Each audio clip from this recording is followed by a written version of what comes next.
दूसरे पद में गोपियाँ अपने मन की स्थिति को स्पष्ट करते हुए कहती हैं, उनके मन में ये आस थी कि कृष्ण लौट करके ब्रज में आएंगे, गोकुल में आएंगे, फिर गोपियों से मिलेंगे और एक बार जब गोपियाँ उन्हें देखेंगी तो उनके मन में जो शिकायत है वो सारी शिकायतें दूर हो जाएंगी। विरह की ये विशेषता होती है। ऐसे तो विरह की 10 अवस्थाएं कही गई हैं।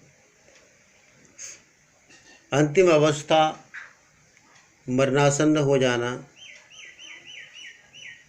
लेकिन यहाँ पर जो दशा है गोपियों की बड़ी कठिन स्थिति है और उस कठिन स्थिति में शिकायत, उलाहना,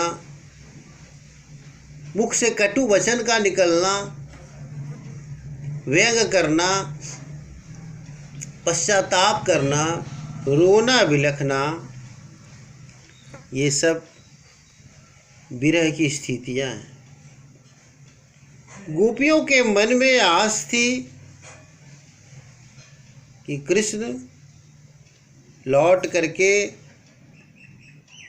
ब्रज में आएंगे, गोकुल में आएंगे। सच्चा प्रेमी तो वह होता है जो दर्शन मात्र से अपने आप को तृप्त महसूस कर लेता है। गोपियाँ कृष्ण को केवल एक प्रेमी के रूप में नहीं बल्कि ईश्वर के रूप में चाहती है, उनकी भक्ति करती है और उसी भक्ति में वो चाहते हैं कि ईश्वर की प्राप्ति उन्हें हो। एक प्रचलित कथा के अनुसार कहा जाता है कि जो गोपियाँ थीं वो गोपियाँ वेद की ऋचाएँ थीं जिन्होंने गोपियों का अवतार लिया था और उन्हें परम ब्रह्म में विलीन हो जाना था, क्योंकि वेद की ऋचाएँ मानव निर्मित नहीं है, वो ईश्वर निर्मित है और उन्हीं ऋचाओं को पुनः ईश्वर में ही विलीन हो जाना है।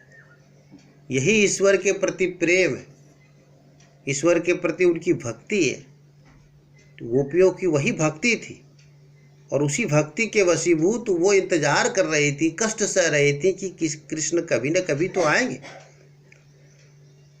जब नहीं आए, योग का संदेश लेकर उद्धव आए तो उनके मन में निराशा आ गई।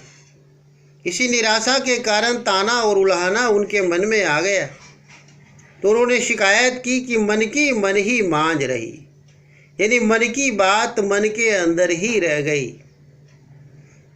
कहिए जाई कौन पै ऊधो नाही परत कही, अवधि आधार आस आवन की तनमन बीथा सही।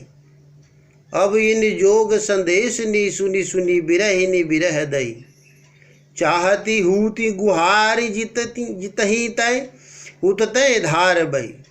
सूरदास अब धीर धरही क्यों मर्यादा न लही। गोपियाँ शिकायत करते हुए कहती हैं कि हे उद्धव, हमारे मन की बात मन के अंदर ही रह गई, अब कहते नहीं बनता है, कैसे कहें। जिस के आने की आस के कारण हम इतने लंबे समय तक तन और मन की व्यथा को, कष्ट को सह रही थी, अब वहाँ से योग का संदेश आया। इस योग के संदेश को सुन सुनकर हम विरहिनियों का विरह जो है और अधिक भड़क उठा है। हम विरह की अग्नि में और अधिक जलने लगे। हम जिसे चाह रहे थे, जिसके पास गुहार लगाना चाह रहे थे, जिससे शिकायत करना चाह रहे थे, जिससे अपनी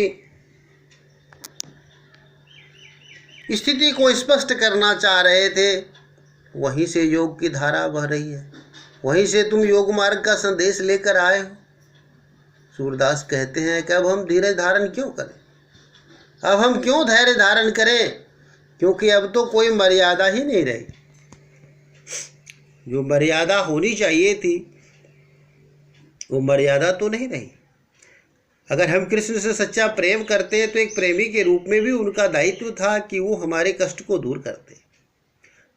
हम उनकी भक्ति करते हैं, वो हमारे ईश्वर हैं, तो एक ईश्वर के रूप में भी उनका दायित्व है कि वो हमारे कष्ट को दूर करें।